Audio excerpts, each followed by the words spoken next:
Bonjour à tous, bonjour à vous madame, messieurs, merci de nous retrouver à l'instant sur Equinox Télévision 10-12, le Zénith démarre à l'instant.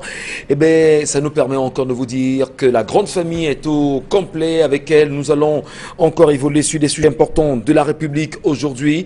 Comment comprendre le scandale qui accourt en ce moment à l'ENAM, un mouvement contre-attaque d'une part, c'est bien sûr le mouvement 10 millions de nordistes qui annonce le dépôt de requête aux fins de sursis à l'exécution de toutes les décisions rendues concernant l'ENAM aujourd'hui. Au même moment, toujours à l'ENAM, on sait que Joseph Lé et Sumbu Angoula, dos au mur, le ministre de la fonction publique et de la réforme administrative et le directeur de l'ENAM essaient d'organiser une opération de sauvetage et on peut bien sûr le lire à travers les communiqués qui ont été rendus publics il y a pratiquement 2 jours déjà. Et aujourd'hui, comment expliquer la sortie du ministre de la Communication, porte-parole du gouvernement, qui répond aux 14 experts des Nations Unies à la suite des revendications, mais des constats faits au Cameroun depuis le 22 septembre dernier, avec les arrestations reconnues arbitraires,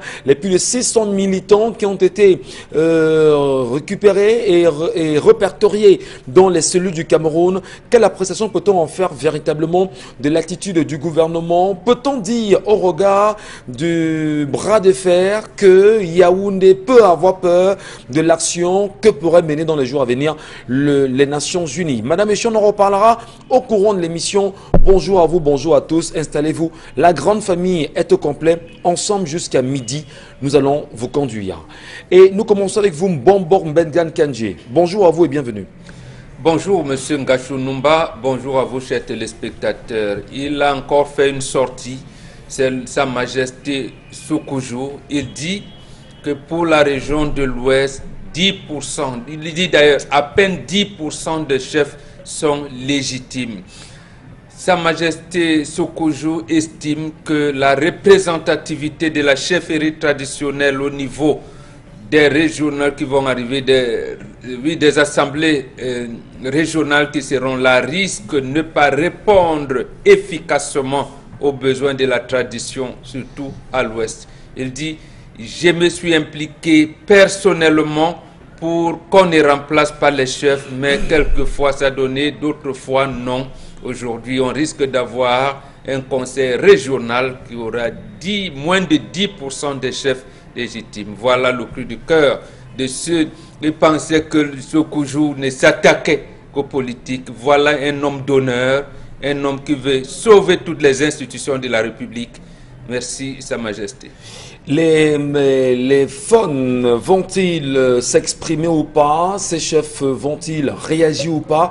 Quand on sait effectivement qu'au niveau de Douala, si vous voulez, dans le pays Sawa dans sa généralité, les chefs Sawa d'Ivory n'en veulent plus. Ils pensent simplement que la ressource humaine Sawa n'est pas suffisamment prise en compte par les formations politiques en ce qui concerne les régionales aujourd'hui. Quelle appréciation peut-on en faire? Finalement, c'est une histoire de villages, de regroupements, d'ethnies. Est-ce que c'est encore la politique? On va bien comprendre ce que ça nous retournera dans les jours à venir. Charles Amem Bachou, bonjour à vous et bienvenue. Bonjour Monsieur Michel Ngachou, bonjour à tous les téléspectateurs. À la suite de Mbombok et à la suite, à votre suite, une maxime bien de chez nous dit « Tout homme qui n'accepte pas les conditions de la vie se trouve obligé de vendre son âme. » Ont-ils vendu les leurs? Viennent-ils à peine de se réveiller? Qu'ont-ils découvert? Une chose est sûre, ce qu'on critique aujourd'hui a commencé depuis longtemps et ceux qui l'avaient vu venir n'ont eu de cesse à crier. On aurait bien voulu comprendre ce que Sa Majesté Soukoujo a introduit dans légitimité. Peut-être légitimité c'est au niveau des régionales, mais aussi on peut se demander si certains sont légitimes au sein même de leur regroupement. Monsieur Michel Ngachou, il y a dans les différents chefferies traditionnelles des villages qu'on a élevés à des rangs qui étaient des villages des bannis, qui ne respectaient plus la nomenclature de villages, des villages bannis. Vous avez des chefs qui n'ont pas respecté le principe d'initiation. La CAM, qu'on a, monsieur, puisqu'il parle de l'Ouest, qui ont été imposés par l'administration. Il y a d'autres qui ont imposé par affinité avec les épouses de certains de leurs fils. Voilà ce qu'on appelle des chefs illégitimes, M. Michel Ngacho. Voilà pourquoi on parle beaucoup plus ces derniers jours d'illégitimité au sujet de la gachophérie traditionnelle. Les réactions sont connues aujourd'hui, madame, monsieur, avec la marche ou encore le pèlerinage engagé il y a 48 heures par le père Ludovic Lado. Ça fait parler plus d'un Camerounais aujourd'hui. Les réactions ne cessent de se faire entendre. Ces derniers 24 heures encore, quelques acteurs camerounais ou encore le peuple camerounais, même à travers les plateformes bien connues, n'arrêtent pas d'encourager le prêtre qui, lui, a décidé de reprendre les marches au moment venu, le moment pour lui de s'accorder avec la hiérarchie, bien sûr, de l'Église catholique, à laquelle il pense que l'Église devrait avoir un impact important, un poids suffisant pour l'appel à la paix dans les régions anglophones du Cameroun. Karine Sontia, bonjour à vous et bienvenue. Bonjour Michel et bonjour aux téléspectateurs. 81 Camerounais rapatriés des États-Unis. Ces derniers étaient en situation irrégulière et ont été obligés de regagner le Cameroun à travers un vol spécial qui les a raccompagnés jusqu'à Douala hier en début d'après-midi. Et on va dire que ces derniers étaient passés par le Guatemala et le Mexique pour entrer aux États-Unis où ils ont été répertoriés clandestins et définitivement ramenés au Cameroun. Et on le sait également, madame, messieurs, ça bouge au niveau de la Sonara pour un chiffre qui est rendu finalement public aujourd'hui. Les estimations des pertes énormes au niveau de la Sonara sont de l'ordre de 84,2 milliards de francs CFA d'impôts en 2019. Malheureusement, le Cameroun perd encore 84,2 milliards de francs CFA d'impôts. Comment en venir à restaurer ou à restituer la Sonara? Dominique Audrey Oyengelek, bonjour. Bonjour Michel Ngacho, bonjour aux téléspectateurs, bonjour surtout aux Camerounais qui pensent qu'il suffit de donner l'argent dans une histoire compliquée, louche pour que ça se multiplie. Et après pour venir pleurer et emmerder les gens avec ce genre d'histoire. La facilité, ça ne paye pas. Voilà, peut-être en référence avec ce sujet qui fait parler également au plein Cameroun aujourd'hui et qui a été bien sûr diffusé hier soir sur les antennes d'Equinos Télévision dans le cadre du 20h. On a encore vu ceux-là qui n'ont pas compris la méthode Milda.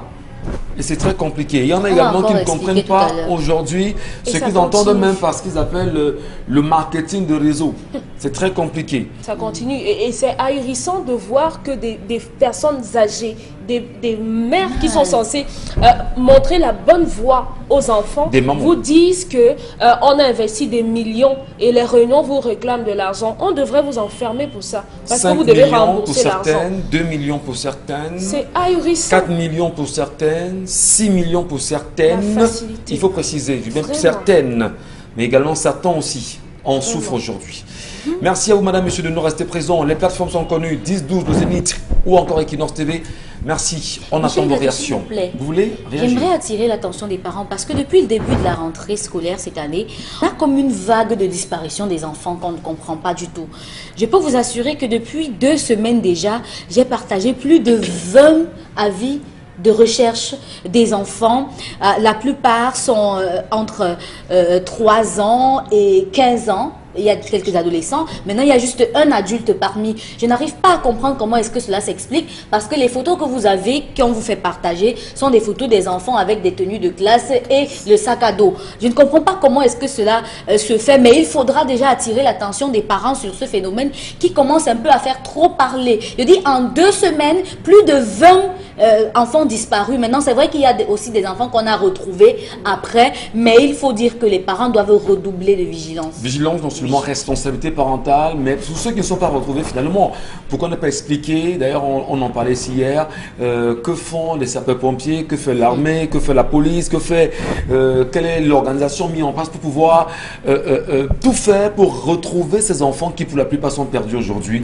C'est dire finalement qu'il n'y a plus de solidarité dans ce pays on a l'impression qu'on vit solitaire. C'est la solidarité qui fait qu'on retrouve ses enfants. On commence d'abord par interroger pour ceux qu'on ne retrouve pas, donc qu'est-ce qu'on fait? C'est la solidarité qui fait qu'on retrouve ses enfants parce que les gens partagent, quand ça arrive sur les réseaux sociaux, les gens partagent plusieurs fois et puis quelqu'un réussit à reconnaître l'enfant. Il y a un enfant qui est quitté de Minganga et s'est retrouvé à Douala.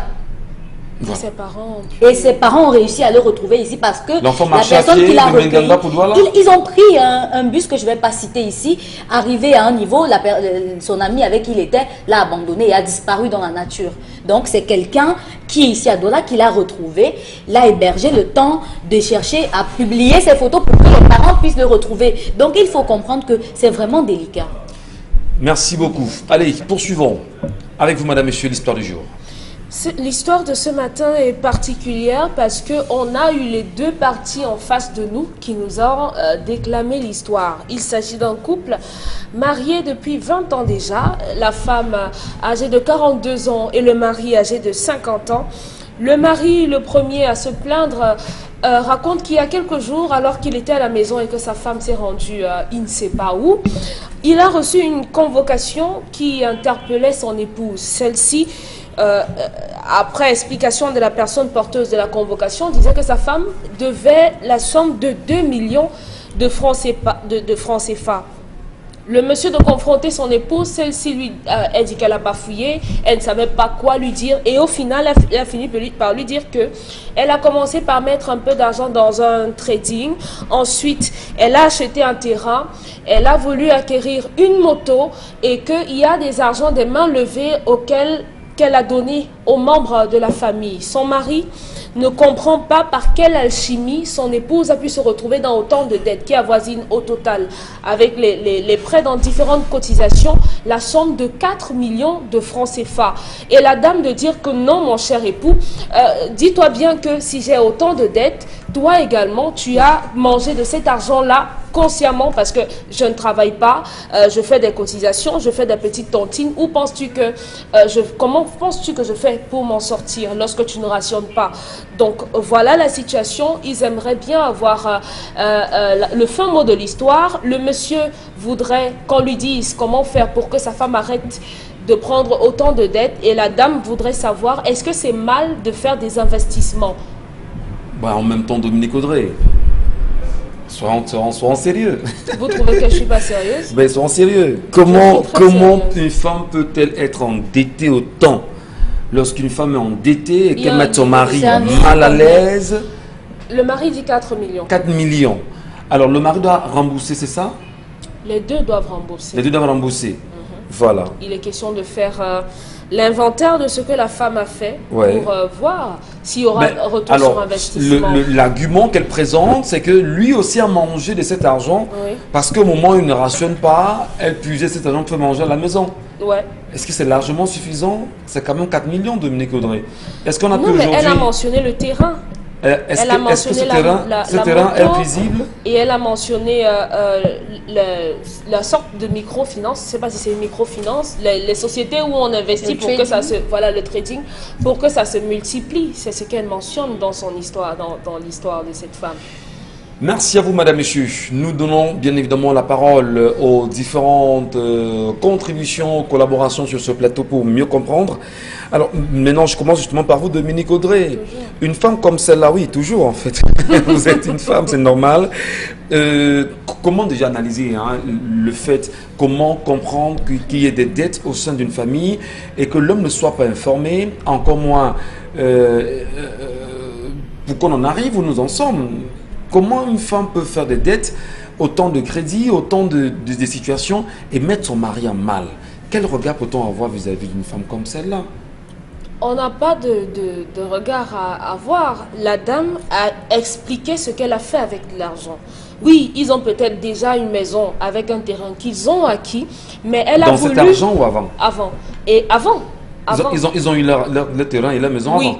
Oui. Voilà. Mais maintenant, la dame s'est inscrite dans une logique où elle voulait aller encore plus loin, en ayant un autre lopin de terre certainement pour faire des maisons à louer. Et à côté, on sait également que le secteur des... Je suis désolée, Michel Ngachou.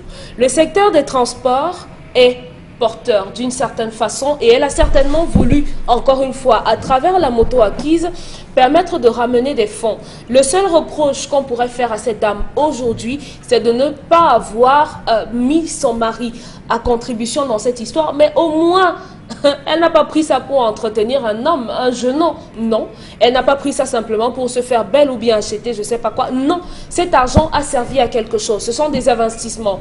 Maintenant, au niveau du paiement de la dette de 2 millions suite à la convocation, certainement, elle n'a pas respecté les délais. Et on sait tous qu'aujourd'hui, avec le phénomène Covid, il y a des difficultés sur le plan économique. Ce n'est pas totalement ça. Donc maintenant, avoir un mari qui...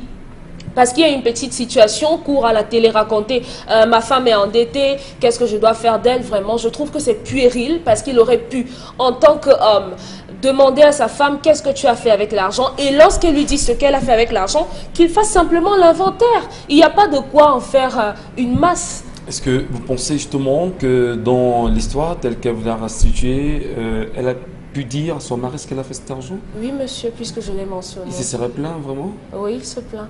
Il se plaint, il aimerait savoir ce qu'on fait avec une femme endettée. C'est quoi cette histoire? C'est quoi? Donc, vous êtes avec une femme à la maison qui ne travaille pas. Vous ne rationnez pas. Elle est censée cuisiner ses doigts. Vous rentrez le soir et vous mangez. Qu'elle a pris l'argent où pour préparer? Si ce n'est pas les argents de ses tontines et autres.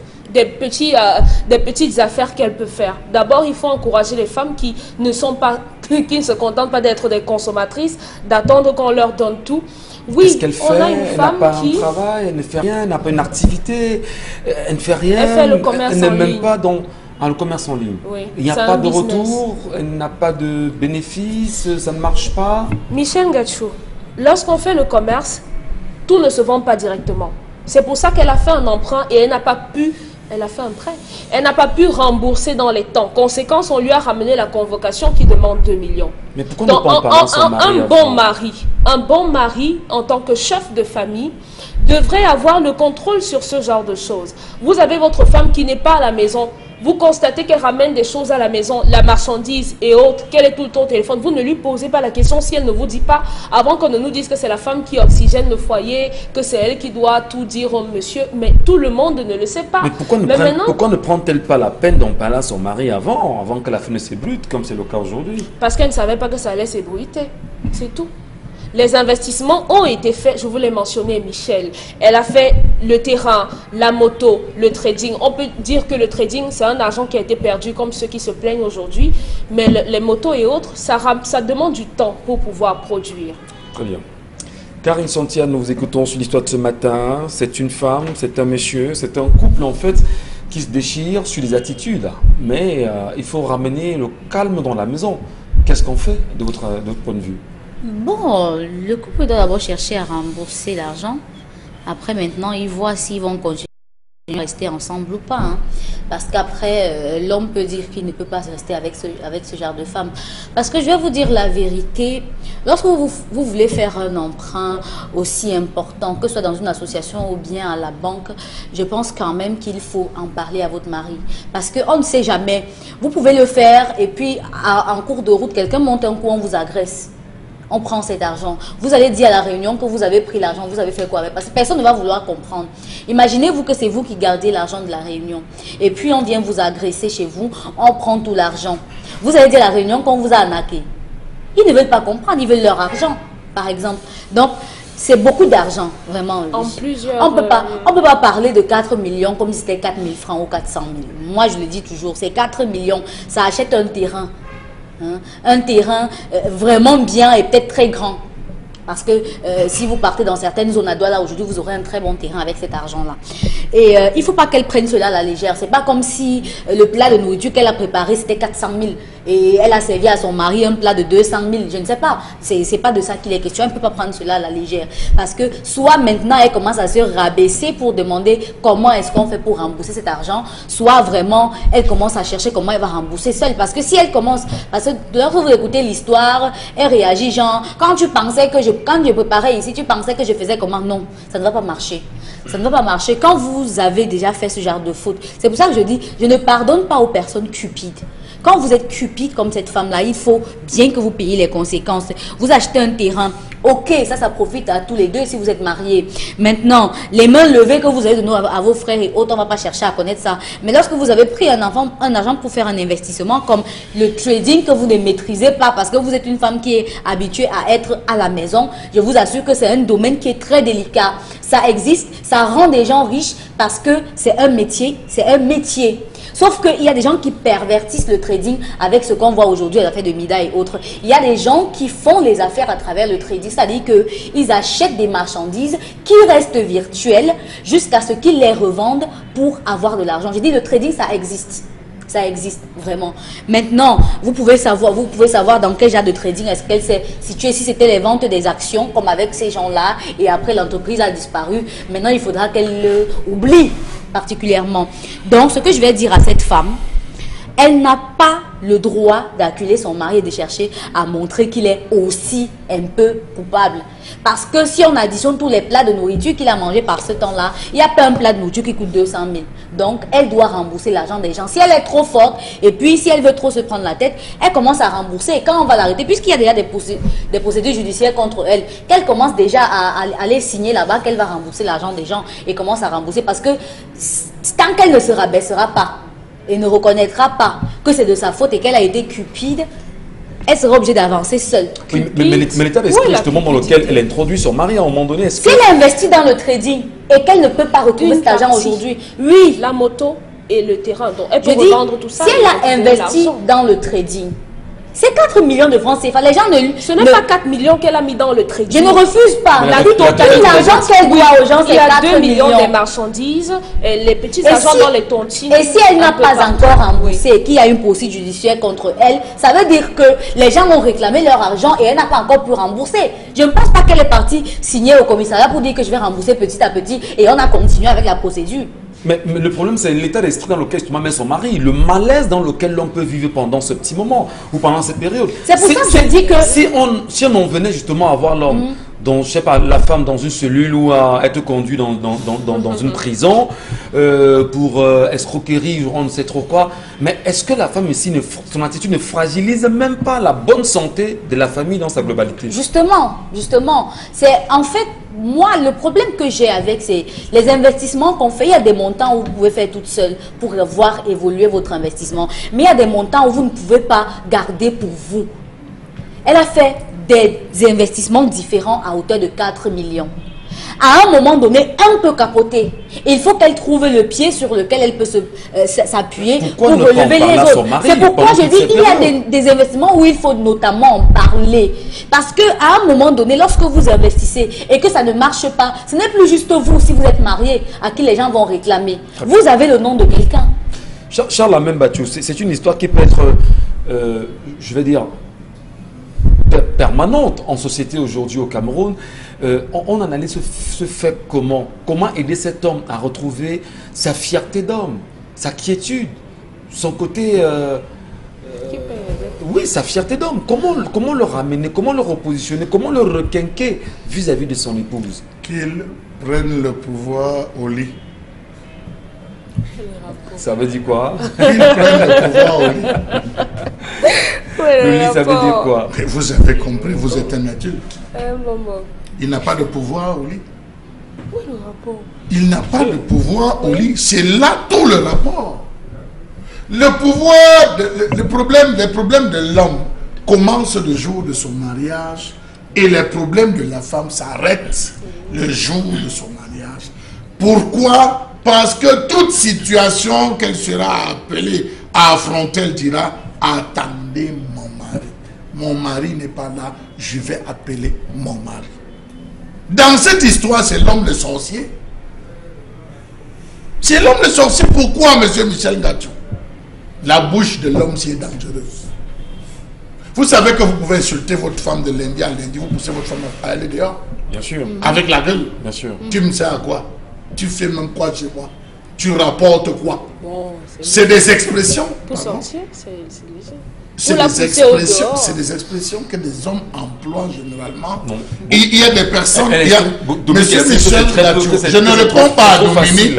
Je ne réponds pas à Dominique parce que Dominique avait l'impression que je devais tirer sur la femme. Elle s'est dit les bantos devaient... Elle est désaxée. Donc, monsieur Michel Gachou, c'est l'homme de sorcier. Parce que dans cette histoire, il y a une indifférence de la part de l'homme. Lorsqu'on vous raconte, il y a une indifférence. L'homme est surpris qu'on ait donné la convocation. L'homme est surpris que sa femme a préparé. L'homme est... Il y a une indifférence. Et l'indifférence part d'où? Sur le plan sexuel, ça ne donne pas. Faites-la asseoir, monsieur Michel Gachou. Ils vont commencer à dire, tu sais à quoi? D'abord quoi? Je vous montre quoi dans ta chambre? Dans la chambre, tu me regardes. C'est là. C'est là le problème. Sur 100 couples au Cameroun, monsieur Michel Gachou, qui vont dans tous les cas sur le sexe. C'est le sexe. C'est normal, c'est le sexe qu'on donne. Voilà, bon, c'est le sexe. L'homme ici n'a plus le pouvoir sur le lit. Lorsque vous perdez le pouvoir sur le lit, la femme prend. Et la femme connaît ça, elle vous guette. La femme guette l'homme à ce niveau. Je peux vous assurer. Donc marchez avec vos écorces. Je suis sérieux, monsieur. Soyez sérieux. Je suis sérieux. Ce que je vous dis, je suis sérieux. Dans quelle maison un homme vit la femme? Est-ce que vous entendez par écorce des aphrodisiaques? C'est ça? Monsieur Michel Gachou, je vous assure, l'absence de communication vient d'où? Fais main de ton corps ce que tu veux. Tu es libre, fiche-moi le calme. Voilà les expressions qu'on emploie dans les couples. Où la femme dit, ok, comme mon corps ne te dit plus rien, je cherche mon argent. C'est le sexe, monsieur Michel Gachou. Nous négligeons cette partie. Ça, c'est très important chez les Bantous. Hein. Chez les Bantous, on dit que ta femme manque d'argent pour se coiffer. Ta femme manque d'argent pour porter les cils ou se maquiller. Ta femme manque d'argent pour aider sa famille, mais qu'elle ne manque jamais de sexe. C'est là où est le pouvoir de l'homme dans le foyer. Cet homme a perdu son pouvoir. Regardez comment la femme lui parle. Lorsqu'une femme va jusqu'à mépriser son homme, dit à l'homme que ce que tu manges là, tu crois que ça... Monsieur Michel Gachou, vous n'êtes plus un homme. Donc cet homme, s'il veut continuer, il commence d'abord par rembourser les dettes. Il n'a pas de choix, il rembourse et il reprend le pouvoir. C'est le mariage. Il devrait reprendre le pouvoir. C'est une affaire avec laquelle beaucoup de personnes s'amusent. L'ennui, vous avez un autre facteur, l'ennui. La femme s'ennuie. Est-ce que l'homme nous a dit si la femme s'ennuie? Et le travail est loin de nous. Trois bons vices, le vice, l'ennui et le besoin. C'est important. Donc je crois qu'à ce niveau, monsieur Michel Gachou, ce problème, quand on arrive généralement pour résoudre ce genre de problème à mon niveau, je dis rentrer dans une chambre à deux. C'est là-bas.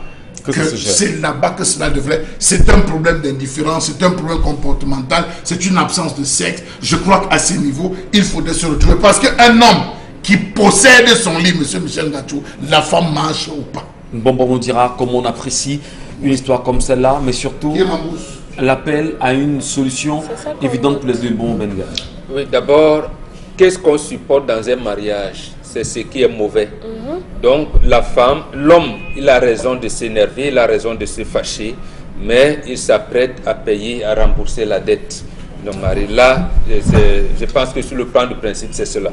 Deuxième chose, justement, qu'est-ce qui amène ce type de comportement de la femme?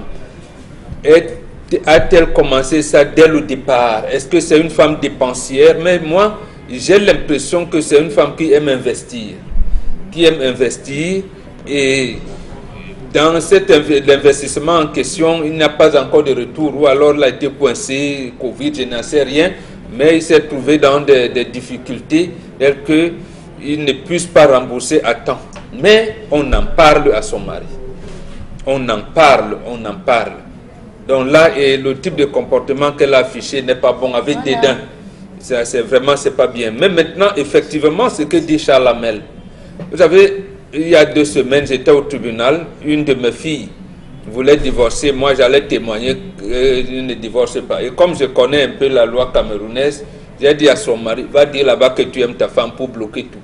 C'est la fausse. Oui, je dis que tu aimes la femme, tu veux qu'elle retourne. Comme ça, la procédure sera retournée. Moi-même, je vais lui dire de rentrer. Parce que j'ai pris la dose, je ne rembourse pas. Oui.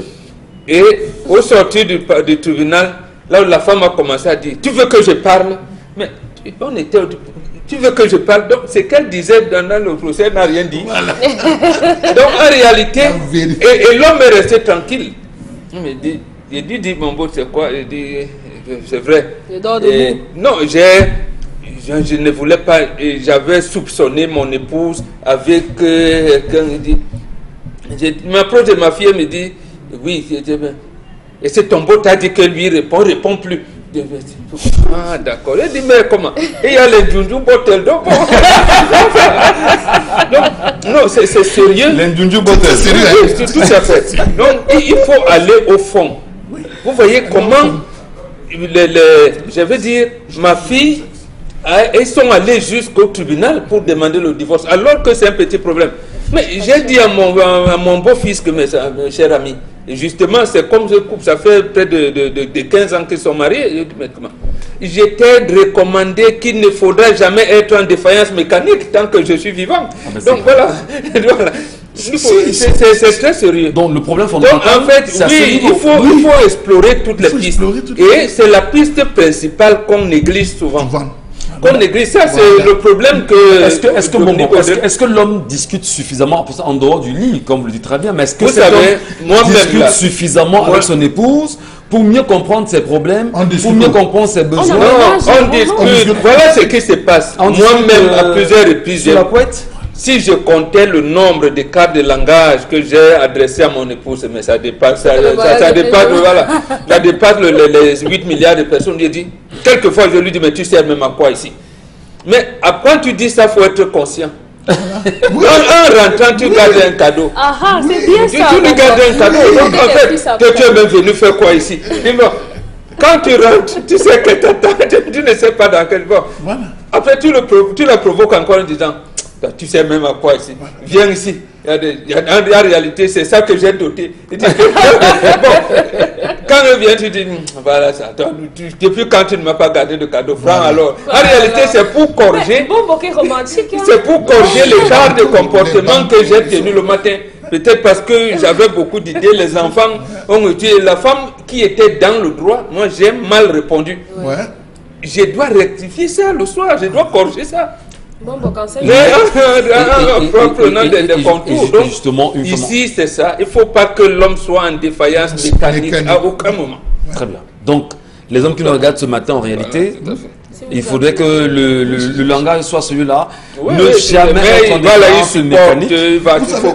Vous voyez, monsieur Michel Gatou, c'est deux paramètres. Le paramètre indifférence, le paramètre gueule et le paramètre sexe. C'est les trois facteurs, sans le vouloir. Vous allez voir un homme, une femme qui va dire, ah celui-là je connais, va venir, va m'insulter. Après ça quoi? Quand la femme prend déjà cette posture, et que même vous vous retrouvez sur l'aspect, sous la couette comme vous vous appelez, je vous assure, elle ressentira tout sauf de l'amour, sauf de l'émotion. Elle ressentira tout. Elle va commencer à développer des initiatives, à développer des stratégies individuelle en disant je ne compte plus sur lui parce que je n'attends plus rien de lui. Et c'est dans ce sens. On va dire c'est quelque chose qu'elle aurait aimé cacher mais qui s'est retrouvé aux yeux de son mari. Comment assumer? Elles sont l'espèce. Et les hommes savent que ici là ma femme me tient parce que sexuellement je ne peux pas. Et on a ce cas parce que beaucoup d'hommes se sont livrés dans la boisson, il faut le dire. La boisson et la boisson. D'autres sont devenus, ont été pendant leur jeunesse, quand ils étaient jeunes, ils prenaient du Viagra, et c'est ce qu'on voit aujourd'hui. Des jeunes bombes, on les décrit tous les jours aussi. Des jeunes qui boivent énormément du Viagra. Comment un jeune de 35 ans prend le Viagra? 35, vous arrivez à 40, 45 ans, vous avez des soucis. Vous ne pouvez pas gérer un foyer si mécaniquement vous êtes incompétent.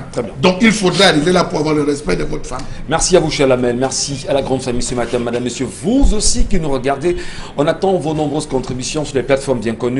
Que dites-vous? Quelles propositions? Quelle idée? Quelle appréciation faites-vous de l'histoire de ce matin? Et nous allons rapidement nous retourner vers vous, cher Lamel Bachou, pour savoir exactement ce que vous nous présenterez ce matin dans le cadre de la colère. Madame, messieurs, c'est tout de suite.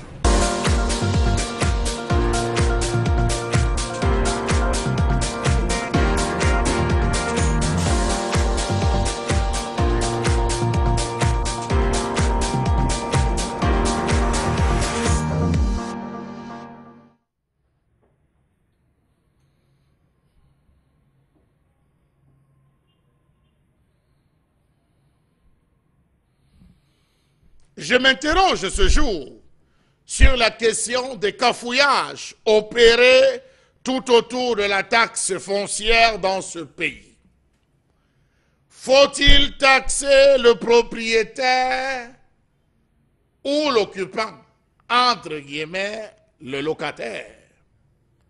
Partant du principe que le prélèvement, nous a-t-on dit, se fera sur la base du paiement des factures d'électricité. Or, nous savons que certains locataires dans ce pays sont propriétaires de compteurs bien qu'étant en location. Comment s'opérera la question?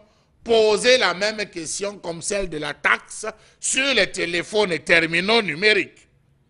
Combien de locataires ont en leur possession un contrat de bail dûment enregistré? Seule mesure pour éviter en tant que locataire le paiement de la taxe foncière.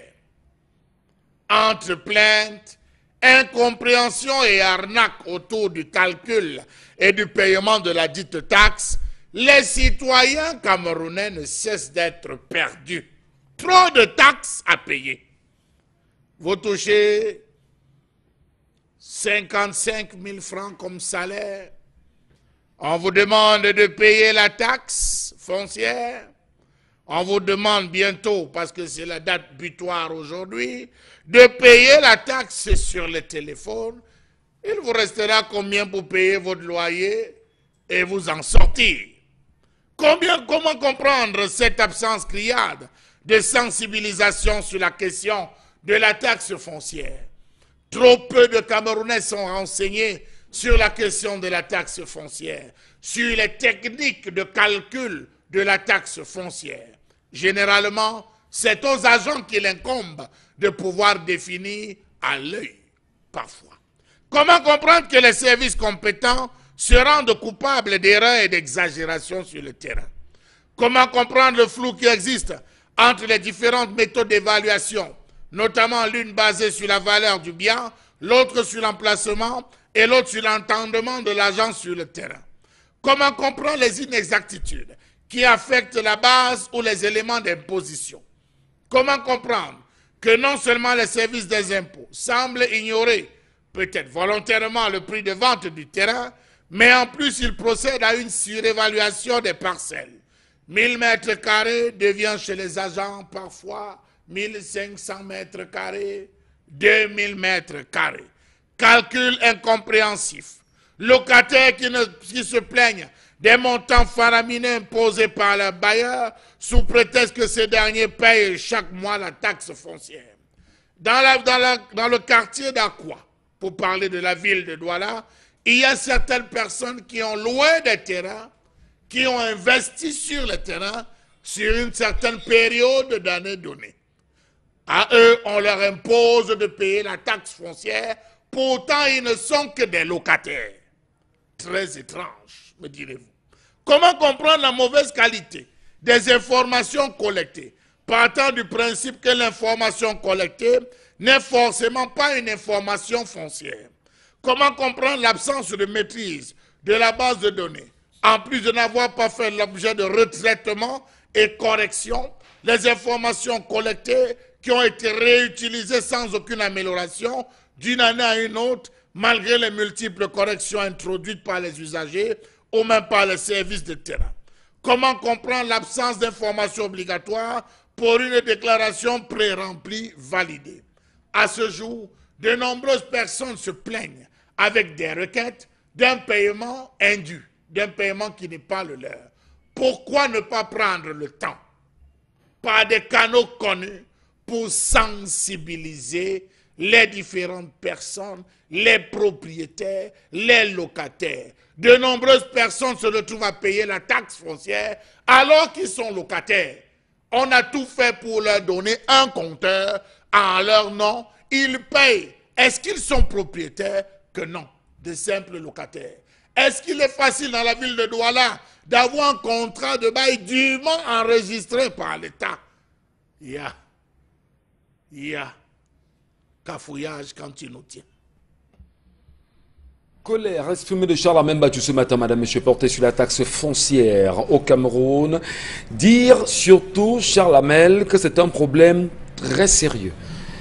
Peut-on aujourd'hui reconnaître qu'un locataire puisse payer la taxe foncière, c'est-à-dire un prélèvement, je crois, à hauteur de 5% que l'on fait sur le versement du contrat de bail, enregistrant au niveau des impôts, de la zone dans laquelle il vit? Est-ce que c'est au locataire de payer la taxe foncière? Moi, je le dis parce que moi, j'étais victime justement de cela. En payant un contrat, enfin, après avoir obtenu mon contrat de bail, le bailleur m'a fait savoir que voilà, monsieur, vous devez payer une taxe.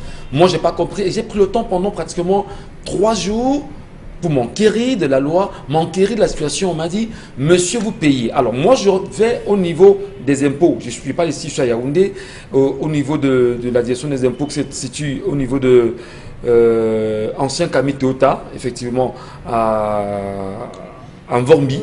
Voilà. On arrive, on me fait savoir, monsieur, vous devez payer. Alors, le bailleur paye, le locataire paye. En quoi est-ce que le locataire est intéressé justement? En quoi est-ce que le locataire devrait justement payer la taxe foncière? Voilà. Alors, la réponse qu'on m'a donnée au niveau des impôts, c'est que monsieur Ngachou, c'est une assiette fiscale, c'est une niche. Et cette niche, l'État s'est rendu compte qu'il fallait s'en servir pour se remplir les caisses. Bonbon Bengan.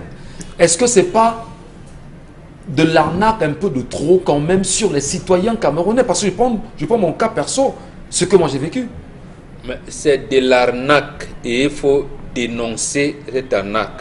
Il faut revenir, j'allais même dire, aux fondamentaux de l'Union des populations du Cameroun qui disait dénoncer tout ce qui est contraire aux intérêts des populations. Le gouvernement du Cameroun était embarrassé. Vous vous rappelez bien que le 14 août 1986, lorsque le président Biya lance le 6e plan quinquennal, il dit non au FMI. Un mois après, le ministre des Finances de l'époque, Sadou Ayatou, dit mais nous devons aller au FMI. Donc le FMI nous a pris. On est donc embarrassé entre les orientations du FMI qui disent, par exemple, parce que quand vous entendez parler de la mondialisation, c'est 10 points. Et le premier point qu'ils appellent dans le consensus de Washington, on dit il faut baisser les impôts sur les riches pour pousser ceux-ci à investir. Deuxième point de ce premier, il faut faire payer les impôts par un plus grand nombre de personnes. C'est ce que l'agent des impôts vous disait, c'est ça que je vous l'expliquer. Maintenant, l'embarras, c'est quoi? On commence à enlever la taxe sur la valeur ajoutée qu'on a, mais la taxe sur le chiffre d'affaires. C'était TVA. Maintenant, c'était TCA, taxe sur le chiffre d'affaires qu'on a remplacé par la taxe sur la valeur ajoutée, TVA. Oui. Donc, comment donc juguler les deux? Les pays développés ont initié ce qu'ils ont appelé taxe sur la fortune. Donc, vous avez un certain nombre de jours, on évalue, vous payez. En principe, on est donc embarrassé entre tout ça. Comment faire dans un État que je dirais prévaricateur, qui ne consulte pas ses populations? Donc les fonctionnaires s'asseyent dans leur bureau et commencent à imaginer. Il était donc question pour certains experts, notamment l'actuel maire, je le cite, il est encore là, l'actuel maire de Douala, M. Mbassandine, il était, et pour ça quand même, j'avais suivi à l'époque, il était aux côtés du ministre de l'Investissement, Justin Dioro, paix à son âme. Il disait par exemple que quand vous avez une maison, c'est vous qui avez construit la maison, donc vous devez déclarer, comme c'est un système déclaratif, en disant que cette maison, appartement à louer, ainsi de suite, oui. Ainsi de suite. En principe, on vient, dès lors que vous déclarez, on évalue les maisons en fonction du quartier où vous êtes. Et les chambres, les appartements et tout, vous déclarez donc vos impôts. Et les impôts veillent. Chaque fois qu'il y a un locataire, du moins, on vous donne d'abord une taxe, une gestion, et chaque fois qu'il y a un locataire, il doit avoir un contrat dûment enregistré, et c'est 5% comme vous avez dit. Et là, le prélèvement, c'est celui qui a construit sa maison. Mais le braquage du gouvernement, qui c'est que on doit aller chercher l'argent là où il est. Donc même vous qui venez prendre un appartement là, on dit, vous aussi vous devez payer, alors que ça ne devrait pas être le cas. Parce qu'en réalité, c'est là où se situe le braquage. On a vu comprendre mon banque. En réalité, on vous fait payer des impôts sur votre bail. On vous dit, si vous versez 500 000 francs, on vous prélèvera justement 5%, en dehors des 500 000, vous versez 5% des 500 000 aux impôts. Parce qu'il faut bien dire, on ne prélève pas les 5% sur les 500 000. Oui. Donc, vous reversez 5% justement de ce que vous avez reversé à votre bailleur aux impôts. C'est-à-dire qu'à la fois, vous payez le bailleur et vous payez également les impôts. Oui, on estime que parce que vous avez beaucoup d'argent, vous devez payer. Donc, c'est un peu ça, parce que c'est le braquage. Et il faut le faire, il faut renouveler ça chaque année. Oui, oui, et justement, comment l'État peut se déployer de cette manière-là? D'abord, sans information aucune. Deuxièmement, sans savoir si on veut participer à l'épanouissement ou pas des citoyens. Et ça se détermine par là. Vous avez vu le comportement du directeur général des impôts en février dernier. Lorsqu'on lance les élections couplées législatives et municipales, il dit tout le monde paye l'impôt à 10 000 francs. Mais 10 000 francs sur la base de quoi? Donc, même les petits, j'allais dire, militants qui sont dans le village, ils doivent payer 10 000 francs. Lui, le milliardaire qui lui est la même liste, lui, il paye aussi 10 000 francs. Voilà le braquage. Et c'est pour cette raison que, j'allais dire, le peuple camerounais a tout pour s'élever contre les orientations, j'allais dire, de paupérisation de son peuple. Quand on dit que le peuple a tout, c'est juste dire que le peuple a les arguments. Oui, mais absolument. Donc, le peuple a tous les arguments, voilà, oui, pour voter une motion de censure contre le gouvernement. Et même contre ces députés, on le disait encore hier. Comment les députés sont là? Les lois de finances, les lois de finances. Il y en a même qui ont été élus en février dernier sur la base de ce braquage du gouvernement. Mais ils ne cherchent pas à venir regarder, parce que la direction des impôts là suit sur la base de cette loi qui a été votée à une certaine époque. Donc les députés devraient, s'ils sont vraiment les représentants du peuple, essayer de se placer dans une posture où le peuple puisse participer à son épanouissement. Un célèbre chanteur camerounais bien connu disait, le sentant, trop d'impôts tue l'impôt. Et justement, dans la question des impôts, Karine Santia, faire payer la taxe foncière à un locataire, est-ce que c'est raisonnable? Je voudrais justement, le temps pour vous de préparer votre réponse, rappeler qu'il y a un constat que j'ai fait récemment, c'est que lorsque vous faites même un bénéfice, c'est-à-dire que sur votre chiffre d'affaires, hein, vous avez fait un bénéfice sur votre chiffre d'affaires, l'impôt vient prélever ce qu'on appelle l'IR, l'impôt sur le revenu. Je pense que oui, tout à fait. Alors je crois que c'est à hauteur de, je crois c'est 2 ou 3%, je peux me tromper sur le chiffre. Alors, mais finalement, comment faire autant, comment faire suffoquer le Camerounais à ce niveau, Karine? Augmenter les taxes peut-être. Mais concernant les impôts, il faut dire que il faut bien qu'on situe, parce que les uns et les autres doivent comprendre. Un locataire d'une maison, d'une chambre ou encore d'un appartement n'a pas le droit de payer les impôts sur la maison qu'il loue. Et je vous explique, parce que les impôts doivent être payés par des personnes propriétaires d'un immeuble bâti ou non, ou encore lorsqu'ils sont propriétaires de fait. Donc, vous devez être propriétaire de ce pourquoi vous payez les impôts. Ça peut être un immeuble, ça peut être un terrain ou autre. Maintenant, on prélève 0,1% sur la valeur du terrain et des constructions du terrain, tout simplement. Donc, si vous avez construit une maison, un immeuble peut-être de 10 appartements, par exemple, on prélève 1% de la valeur du terrain et de l'immeuble que vous avez construit. Ça, c'est le propriétaire de l'immeuble qui paye. Si vous êtes propriétaire de l'immeuble et du terrain, vous allez payer en fonction de ce qu'on a expliqué. Il est inadmissible que le locataire le paye aussi. C'est pourquoi, dans les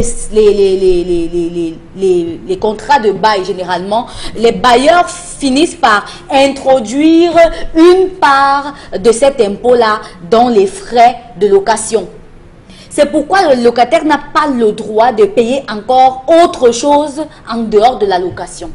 Parce que, en principe, dans la location, on introduit cet impôt-là.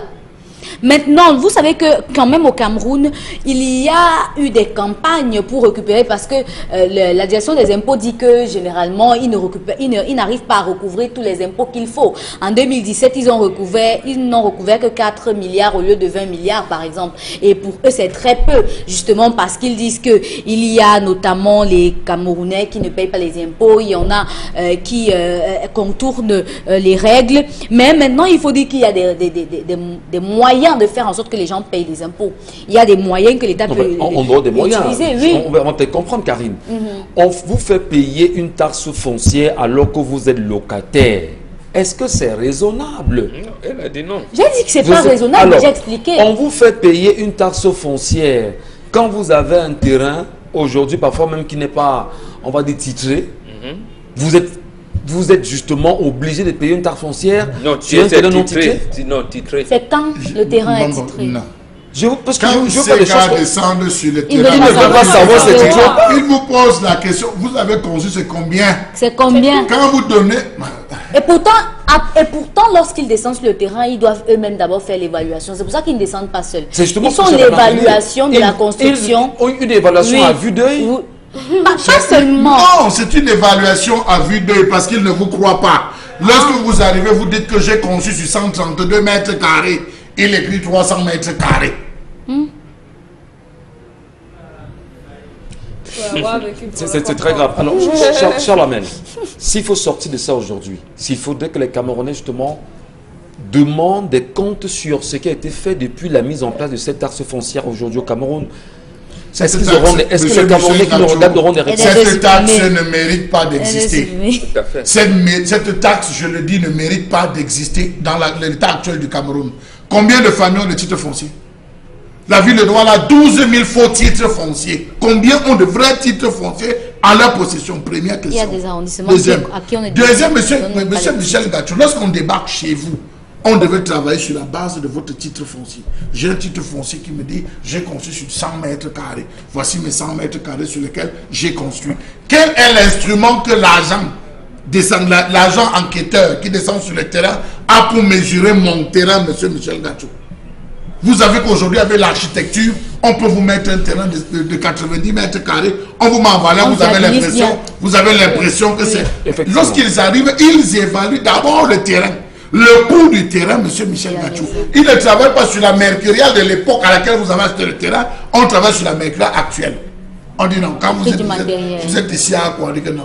À quoi j'ai acheté le terrain, ça veut dire non, monsieur. Quand on regarde à quoi un terrain peut coûter combien, dans les 250 000, dans les 100 000, dans ceci, on évalue. Il commence à faire le calcul, et le calcul la bâtisse.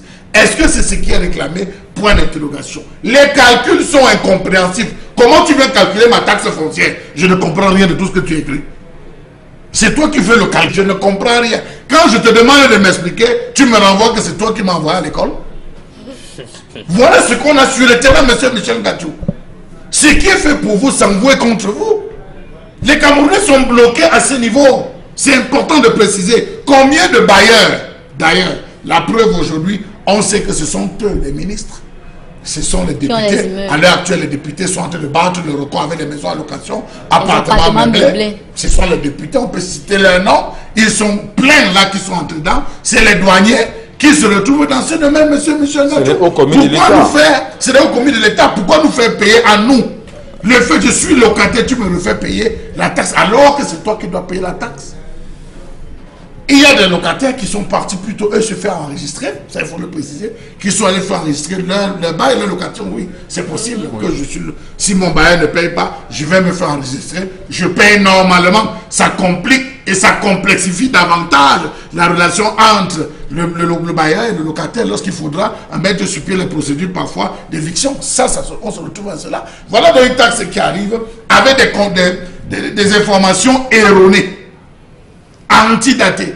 Est-ce qu'il y a une équipe de vérification qui redescend? Je vais vous dire, monsieur Michel Gachou, que les gens sont arrivés sur notre terrain familial pour l'évaluation. Au lieu de 300 mètres carrés sur lesquels mon pauvre papa a pu construire, ils ont mis 600. C'est mon frère qui reprend en local, qui dit, hey, madame, rectifiez ici. Rectifiez, la femme dit que non, quand on regarde à vue d'œil, vous avez... À vue d'œil. On dit, madame, c'est 300 mètres carrés. Alors, il y a des gens qui payent ce sur quoi ils n'ont pas établi la concession. Vous avez des gens ici à quoi qui sont persécutés. Mais qu'est-ce qu'on fait de ceux qui payent justement à travers les factures d'électricité aujourd'hui? Parce que vous avez on vous oblige d'abord en place. On vous oblige à avoir. Lorsque vous arrivez, on vous oblige à avoir un compteur. La traçabilité. Les Camerounais sont courtiers. Est-ce qu'on va venir chercher? Si tu as le compteur, c'est que tu es propriétaire. Et parce que tu es propriétaire, on te prélève. C'est tout. Donc vous vous rendez compte que ça devient compliqué. Il y a une absence de maîtrise de la banque. On devait rendre le fichier foncier du Cameroun clair. Et ça, on devait rendre clair le fichier foncier. Le fichier foncier n'est pas clair. Les gens se retrouvent dans les jongleries. Non, merci. Franchement. Merci, madame, monsieur. Merci de rester les nôtres. Dans un instant, nous allons lire vos réactions au sujet, les tout premiers qui ont été énoncés sur ce plateau. Restez des nôtres. Bon retour, madame, messieurs, merci à vous de nous retrouver. 10-12 le Zénith se poursuit sur nos antennes. Merci, comme on aime à le dire, à tous ceux et celles qui nous regardent hors du Cameroun et surtout là-bas aux États-Unis où on a eu hier des réactions sur la toile, la grande communauté camerounaise qui nous regarde. Oui, on dit aux États-Unis dans sa globalité, on ne va peut-être pas donner les États en vous disant merci pour vos nombreuses réactions et vos nombreux encouragements. Nous croyons tous les jours, faites ce que nous avons à faire et nous continuerons à vous donner le vrai visage du Cameroun. On vous le restituera. Les messages, Karine Santana, nous vous écoutons.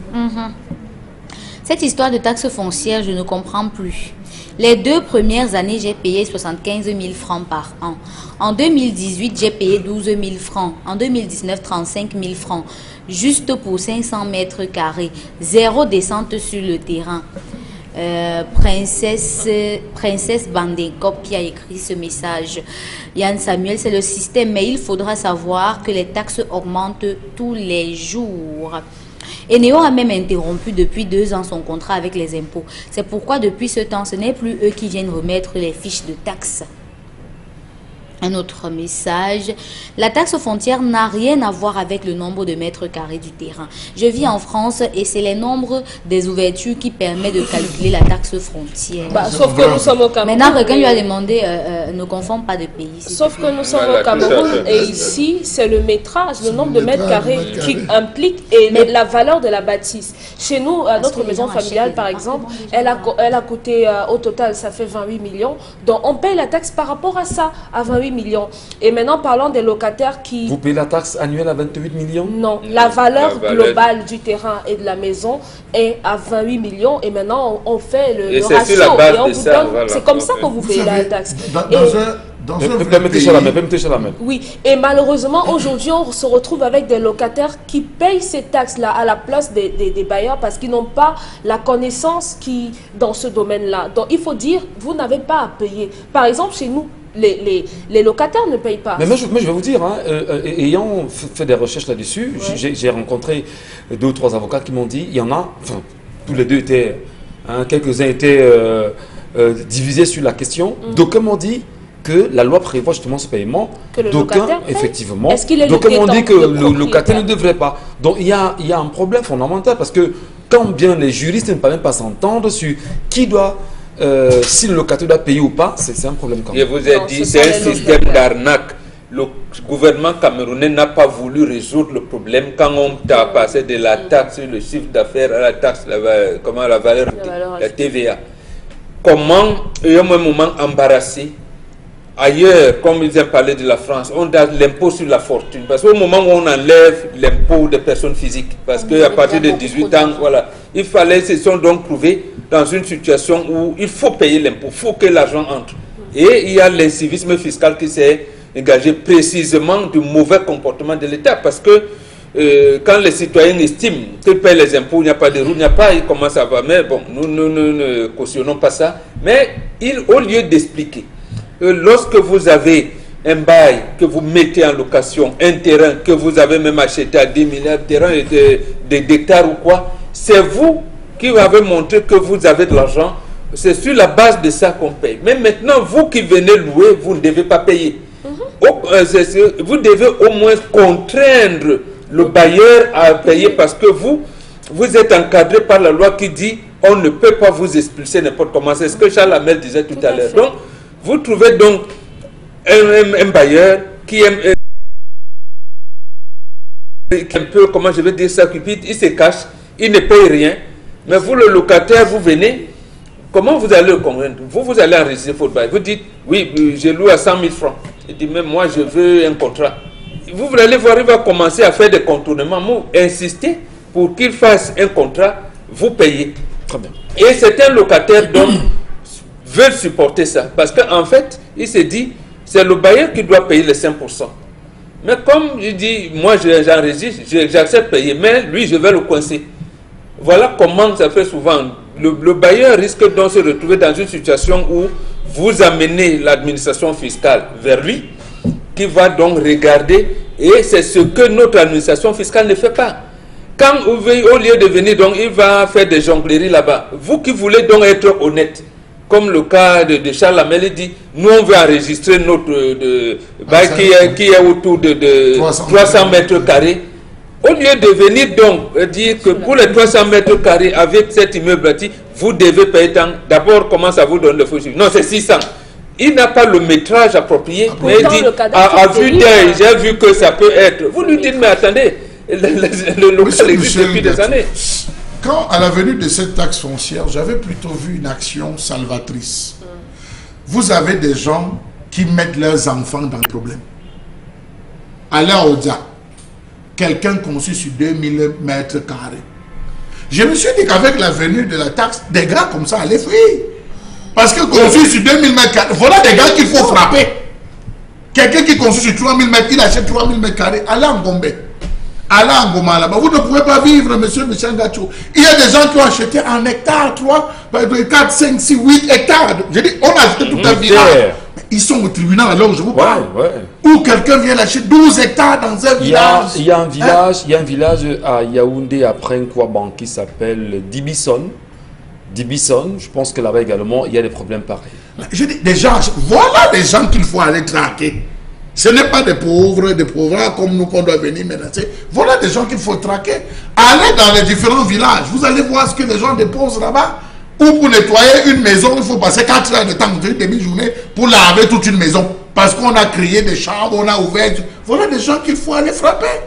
Lorsqu'on arrive sur le pauvre et qu'une descente, je dis déjà pas de titre foncier. 2, quand vous descendez, vous commencez à gérer avec l'œil. Aucune absence. Mais faciliter, l'État devrait d'abord faciliter l'accès au titre foncier. On arrive à Douala 5.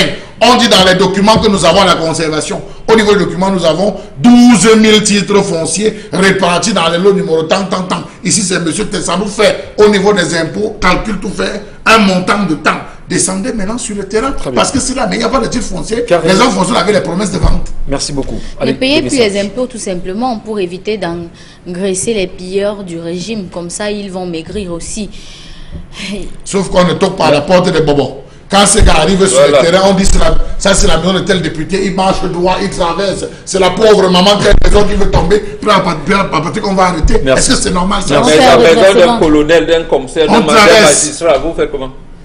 Évoluons. Ils sont des super. Pour l'histoire du jour, il y a beaucoup de femmes qui investissent en cachette. Certaines, après réussite, cherchent le divorce de leur mari, à divorcer de leur mari.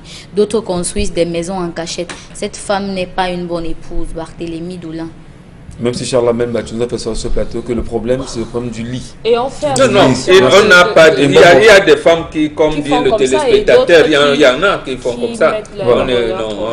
On évolue. On le sait très bien. Un locataire paye une taxe d'habitation et non une taxe foncière. C'est le propriétaire qui doit payer la taxe foncière. En France. Au Cameroun. Trop d'impôts tue l'impôt. Les Camerounais vont toujours payer parce qu'ils n'ont pas le choix. Mais si les Camerounais ne savent pas dire non, ils vont toujours avaler la pilule amère. Fédélin. Dans la vie, on a toujours le choix. On va vous faire payer par téléphone. Oui. Par le téléphone. On va vous couper. Et il faut rappeler bien sûr que nous sommes le 15 octobre aujourd'hui où cette loi des finances de 2019 rentrera en vigueur sur le paiement par voie numérique effectivement de... Avec la clameur sociale, avec la clameur sociale qui s'est élevée, si l'État ne fait pas un recul en arrière, monsieur Michel. Quelle clameur sociale? Vous avez entendu le chef de l'État vous parler? Vous avez entendu... On parle de clameur sociale. Nous parlons. Vous avez lu une pétition. Quel Camerounais a fait quoi? Charles Membachou. Vous avez vu qui s'exprimer sur la question? Vous négligez vos voix, la voix de tous les Camerounais qui s'expriment sur la toile. Non, pas qu'on néglige. Non, pas que nous négligeons Charles Membachou. Je dis qui sont justement ceux qui sont la manivelle de la gouvernance aujourd'hui. Qui s'est exprimé sur la question? Depuis la lettre conjointe du ministre des Finances, y compris du ministre des Postes et Télécommunications, on n'entend personne, même pas un député de la nation dit de la majorité. On a entendu certains dit de l'opposition, mais aucun député dit de la majorité ne s'est exprimé sur la question. Qui finalement va plaider pour la cause des Camerounais? C'est tout le problème. Karine. Un autre message, voilà. La taxe foncière de 0,1% est différente de l'impôt sur le revenu locatif de 10%, dont le bailleur peut vous imposer de payer. Et le danger justement dans tout ça, c'est qu'on a le sentiment que les Camerounais ne comprennent pas, on ne prend pas le temps d'enseigner ces mécanismes aux Camerounais. On vous dira plus tard, nul n'est censé ignorer la loi. Est-ce que tout le monde s'y connaît en droit? Est-ce que tout le monde s'y connaît en économie? Est-ce que tout le monde s'y connaît dans les affaires? Et je pense en réalité que Mourou Mbengan, il y a comme une technique bien huilée qui vise à cacher l'information au Camerounais pour davantage l'exploiter. Tout à fait, tout à fait. Je vous ai pas pour rien que j'énumère certaines dates. Lorsque le chef de l'État, le président Paul Biya, lance le 6e plan quinquennal, il avait bien dit que le Cameroun était un pays à revenu intermédiaire, on ne peut pas entrer au FMI, il n'y a rien du tout, il monte, descend vraiment et tout. Mais avant la fin de l'année, on dit on est déjà au FMI. Et un de nos compatriotes qui vit en France, Paul John Maltedga, écrit un livre, Ouverture démocratique en Afrique noire, point d'interrogation. Il dit là-dedans que le Cameroun avait tous les moyens justement pour résister au FMI, parce qu'on avait les réserves de l'ordre, tenez-vous tranquille, 900 milliards de francs CFA tenus dans une banque suisse. J'ai dit Paul Tedga, j'ai cité ce livre paru chez l'Harmattan. Où est parti cet argent? Personne ne sait. Donc, on a commencé à cacher l'information. Au point où, même aujourd'hui, rendez-vous compte que la loi, le code pénal, dit par exemple que vous pouvez venir épouser ma fille. Si je vous demande 9 tines d'huile, 9 chèvres, 2 porcs, vous estimez que la dot est exagérée, vous pouvez porter plainte contre moi, me mettre en prison et épouser ma fille. Donc, vous voyez, quand les députés, c'est pour revenir à ce qu'on disait, donc les députés ne prennent pas la peine de lire même des faits de correctifs. C'est comme si on disait que ce que le gouvernement apporte doit passer. Et en plus, le gouvernement apporte ses lois nuitamment. Les députés, ils ont 30 jours pour débattre. Mais on peut passer 2 semaines à 3, on ne leur dit rien, ils se tournent les pouces, ils ont les indemnités de session.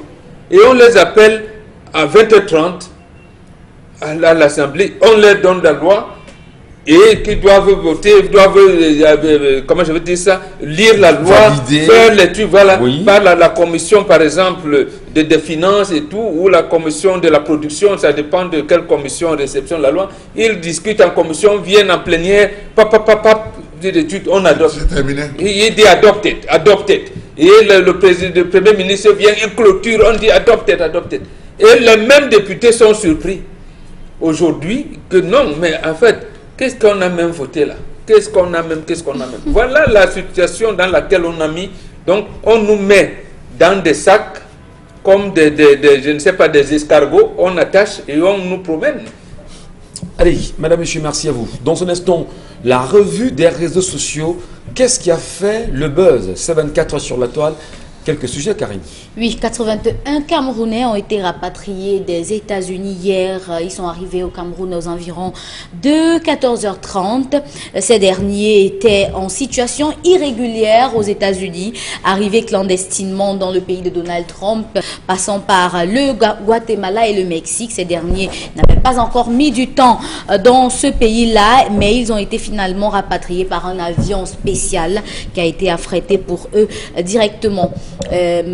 Tout cela, ils sont arrivés hier à l'aéroport international de Douala et ont été reçus par des équipes médicales et le gouverneur de la région qui notamment a prévu qu'il y aura un service social qui les accueillera et les permettra de s'insérer. Voilà. Ils sont de retour au Cameroun depuis hier soir également. Et l'actualité fait parler plein de Camerounais sur la toile. Et on a d'ailleurs des commentaires que l'on peut prendre ce matin sur le petit écran pour montrer les réactions des Camerounais qui s'interrogent véritablement sur le pourquoi ramener ces Camerounais ici. Et pourtant, ils ont traversé des pays à pied pour les États-Unis. Ils y sont arrivés et dans la centaine d'Africains, on évalue environ 87 Camerounais. 81 Camerounais. Voilà. Et pourquoi vous vous posez ce genre de questions? Quel est le rapport s'ils sont allés à pied et qu'on les ait ramenés en avion? Si les États-Unis ne veulent pas de là-bas parce qu'ils ne sont pas entrés normalement, mais on les renvoie chez eux, c'est le pays, sinon le Cameroun. Et c'est normal qu'on les ramène ici. C'est pas en Chine ou bien en Angleterre qu'on va aller les laisser. Vous voulez qu'on fasse quoi? Et maintenant, le service social dont on parle, que sont devenus ceux qui étaient dans les pays arabes? C'est quoi? C'est 31 000 qu'on leur donnait pour se relancer dans la vie, ou c'était 70 000 et tout? 65 000. Oui, 65 000. Que sont-ils devenus? Ils avaient bénéficié de tout cet accompagnement-là. Et qui a affrété l'avion? Les États-Unis. Logiquement, on devait les ramener ici. Il n'y a pas 36 solutions. Alors, le plus important, c'est de dire on les a mis de côté. La diplomatie camerounaise ne s'exprime pas, mon Bengan. Est-ce que la diplomatie camerounaise au moins peut s'exprimer? Est-ce que au moins le ministre des Relations extérieures peut au moins dire quelque chose? Il ne peut pas. Il ne peut pas parce que il y a eu des Camerounais en détresse, y compris des Camerounais boursiers en Chine, au Maroc et tout, dont on n'a pas encore répondu jusqu'aujourd'hui. En Inde, il y a eu plus de 400 Camerounais qui étaient coincés là-bas. Ils avaient même de l'argent pour payer les billets d'avion et de moins, voilà, et on n'a rien dit. Donc nous avons une diplomatie à tête chercheuse. On ne peut pas parler ici, puisqu'en fait, on va le leur retourner. On dit, mais pourquoi vos compatriotes fuient-ils le pays? Ça veut dire que vous ne leur donnez pas les conditions d'épanouissement adéquates dans votre pays. Donc ce serait une honte. C'est pour ça qu'on demande au gouverneur de la région littorale d'aller réceptionner là et essayer de procéder par des aménagements. Mais heureusement, parce qu'il y a un monsieur comme Iva Hadibois, il a un contact facile, il a l'entre-gens, il a le tact. Ça, bon, lui, ça faut le lui reconnaître quand même. Il sait parler aux gens, il sait... mais là, faire revenir ces Camerounais ici... C'est une honte pour le Cameroun, c'est une honte pour le Cameroun, parce que c'est une pression également sur le Cameroun. Il n'y a pas de perspective. Il n'y a pas de perspective au Cameroun. Je vous disais, dans ce plan, Ahidjo avait déjà aménagé 42 000 hectares de terrain dans l'Ombui et le Ndonga Mantoum. Lorsqu'il part, avec un financement de fonds européens de développement pour contenir l'exode rural dans des vastes projets agro-industriels. Donc, parce qu'on avait estimé qu'en 2020, les Camerounais allaient être au nombre de 40 millions. Donc, oui, de 40 millions oui. Dans ce truc. Et même le taux de natalité était calculé. Comment les contenir? Il y avait dans ce projet, il y avait le projet de Sodenkam également, et même le monsieur qui dirige aujourd'hui les trucs Africité, le programme de développement participatif en Afrique, qui était sous-directeur à la Maïture à l'époque. Quand vous entendez parler de la zone Nilon, Madagascar, à Yaoundé, donc on avait commencé à procéder à des aménagements urbains pour pouvoir contenir les gens, et ceux qu'on arrêtait dans des rafles à Bafoussam, à Garoua, à Douala et à Yaoundé, on leur donnait chacun 2 hectares de terrain et de l'argent, et on les envoyait dans l'arrondissement d'Nkondjok, dans l'Onkam, et on les insérait. Et en plus de ça, il y avait le centre de Betamba pour les brigands comme nous, les filles inadaptées sociales qu'on a orientées dans les home ateliers. Donc, le président Paul Biya, quand il arrive au pouvoir, il a une feuille de route qu'il fallait seulement appliquer, et peut-être ces problèmes aujourd'hui allaient être réduits à une vraiment simple proportion. Mais le drame, un samedi, ici, juin 1983, il fait un remaniement ministériel terrible. Bon, il enlève Samuel Bois de l'agriculture, un certain nombre de choses, mais c'est depuis ce jour-là que le Cameroun a dégringolé. J'ai dit bien samedi, le 6 juin 1983.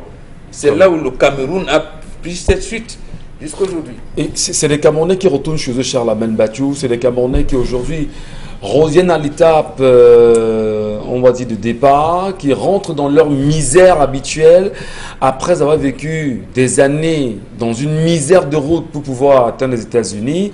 Une insulte vis-à-vis de l'administration camerounaise, de la gouvernance camerounaise, montrée peut-être au chef de l'État qui ne fait rien pour son peuple, on les lui renvoie comme ça la figure.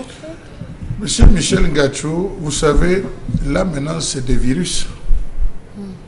On est en train de revenir avec des virus parce que là nous avons eu des microbes.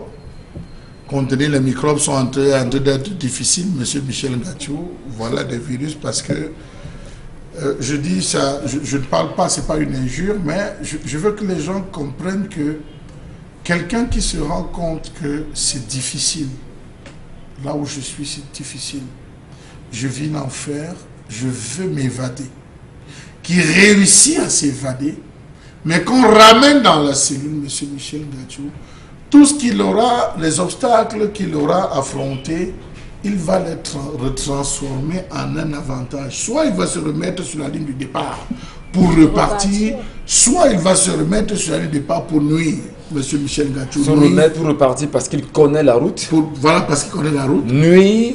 Parce qu'à un moment donné, il est choqué, il est outré par l'attitude.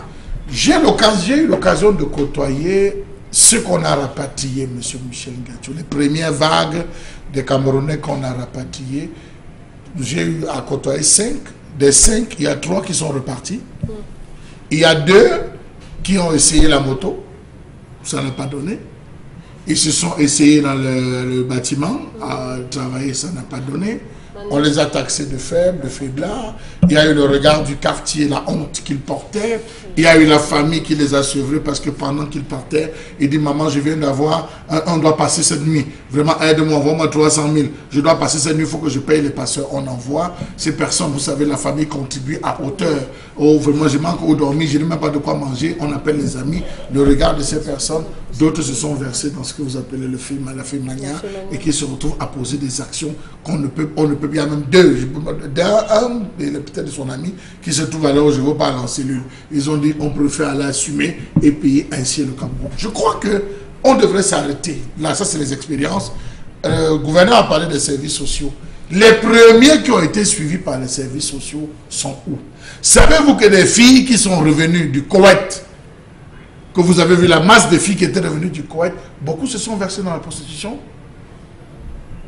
Il y a une qui est à l'heure où je vous parle, il y a une qui est à l'heure où je vous parle, et à la montée, M. Biokatien Kane, à la montée de montant américain, elle se trouve là, M. Michel Ngachou. Elle est connue, elle est même populaire. C'est les gars qui la recherchent. Regardez, quelqu'un qui est revenu, on devait la prendre, la resocialiser, M. Michel Ngachou, la positionner. Voilà un secteur qu'on a abandonné du babysitting.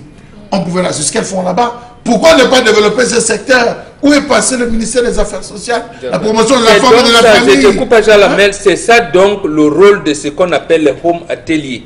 C'était des centres. Il fallait faire quoi? Ils vont revenir comme ils sont venus. Non, il fallait donc multiplier les home ateliers avec cette loi de 2018 par exemple qui interdit l'importation de la friperie. On développe le textile local. Ils sont dans les home ateliers, après la broderie, la couture, ces choses. Vous allez voir donc aujourd'hui. Comment voulez-vous, je suis d'accord avec Bobo, comment voulez-vous qu'on refuse cela? Est-ce que vous savez que désormais on fabrique les jeans au Cameroun? Les Chinois ont monté des usines un peu partout. Dans les quartiers, ils montent les jeans, ils montent les jeans. Comment on laisse proliférer ça? Au Cameroun, vous pouvez faire ça en Chine? Alors que vous avez sur du coton, vous avez la Vous pouvez faire ça en Chine? C'est pas possible. On devait resocialiser ces jeunes en disant, ok, on arrive dans les quartiers. Vous savez, monsieur Michel Ngachou, s'il y avait un seul Camerounais qui se levait, j'ai cru qu'il y a un monsieur qui le faisait sur la toile. Après, je me suis rendu compte qu'il cherchait plutôt à s'enrichir qu'à développer les Camerounais. Vous avez suivi mon regard. Si on arrivait dans un quartier, on vient dans le quartier, on dit où sont les couturières de Bepana? On rassemble les couturières de Bepana. On dit il vous faut quoi? Il vous faut un espace. Avec 100 couturières, on peut démarrer une usine, monsieur Michel Ngachou. Oui. On peut démarrer une usine en disant on va vous aider, on va vous lancer, vous allez faire, on va vous passer des commandes, vous avez les structures, seulement dans la 5e. Mais c'est des initiatives. On refuse ces initiatives parce que les gens ont concurrence, ils ont l'impression que ceux qui vont sortir ont d'argent, ils pourront se lancer en politique, ils pourront venir faire ci, on se retrouve à casser. Ces jeunes qui sont venus sont rentrés à l'abattoir, M. Michel Ngatsou. Ils sont rentrés à l'abattoir parce que le premier conflit sera la famille. Mais vous savez aussi que tout récemment, quand même, il y a cette prolifération des personnes qui voyagent clandestinement vers les États-Unis. C'était pas trop comme ça ici en Afrique. On partait plus en Europe de cette manière-là. Mais de plus en plus, en 2018, notamment au mois de mai, il y a 35 personnes qu'on a retrouvées dans un canoë, le bateau là. Les pêcheurs les ont retrouvés là-bas justement parce qu'ils allaient aux États-Unis. Et certains, quand ils réussissent à entrer au Brésil, parfois ils font les demandes d'asile et autres. C'est une situation qui monte. Le Cameroun, les pays d'Afrique de l'Ouest ont quand même ce problème-là parce que ils passent par des montagnes, ils passent par des mangroves, ils passent par des forêts dangereuses, les forêts que vous reconnaissez dangereuses, pour réussir à arriver aux États-Unis. Certains décèdent même en tombant dans les ravins, certains décèdent même parfois qu'ils sont mangés par des animaux et autres. D'autres qui réussissent à s'en sortir arrivent au Guatemala, passent par le Mexique et parfois même encore pour quitter du Mexique pour l'autre côté, il faut de l'argent pour payer parfois les passeurs et c'est souvent encore les familles ici qui envoient l'argent pour payer les passeurs. Et quand on paye les passeurs, on arrive de l'autre côté, c'est sans compter la police américaine, la police des frontières qui sera là pour traquer au fur et à mesure. Donc, oui, sauf que les Européens arrivent ici sans papier. Voilà. C'est même les Camerounais, dans tous ceux qui sont dans l'exploitation forestière, là, depuis Bois du Cameroun, la SFID, la Société forestière industrielle de la Doumé, le camp placage et tout ça, ils venaient ici sans papier.